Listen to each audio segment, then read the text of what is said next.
আমি সাইরা। ওই বাংলো ঘরটিতে সিঁড়ি বেয়ে উপরে উঠলাম। বেড়ার ঘর ও খড়ের চালা, একটি জানালা। ঘরের ভেতর আমি বসে থাকি। মাদুর পেতে কিছুটা সময় বসলাম। চারপাশের গাছেরা আমায় বাতাস দিল। মনটা ভালো লাগলো। ঠান্ডা বাতাস, শীতল অনুভূতি।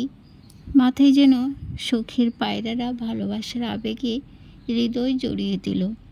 পাখি এসে কিচিরমিচির রবে ডাকতে থাকে, এই পাখি, তোমার ঘর কোথায়?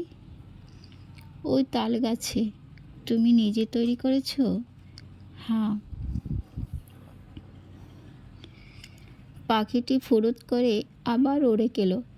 আমি ভাবছি, পাখির বাসা ঝড় বাতাসে বৃষ্টিতে ভেঙে যায় না? তাল গাছের পাতায় বাবুই পাখির বাসাটি এতই নিপুণভাবে তৈরি করেছে পাখিটি, যেন কোনো শিল্পী সে। এক ছোট্ট ঠোঁটে একটি গাছের ঢালের টুকরো, লতা, শুকনো যে কোনো কিছু দিয়ে কি সুন্দর তার ঘর। আমি জানালা দিয়ে দেখলাম উঠোনে কয়েকটি গাছ, বড়ই গাছের ছোট পাতা ও ফুল।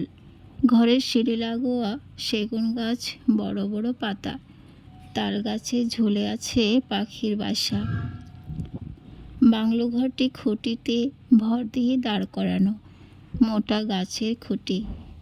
অনেক পেছনে একটি জলাশয়। জাতীয় ফুল শাপলা ফুটে রয়েছে। কাঁচা সবুজ মাঠ ঘাসে পূর্ণ।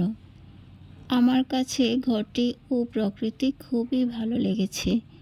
এখানে শান্তির পরশ বলিয়ে দেয়া মিষ্টি বাতাস আছে।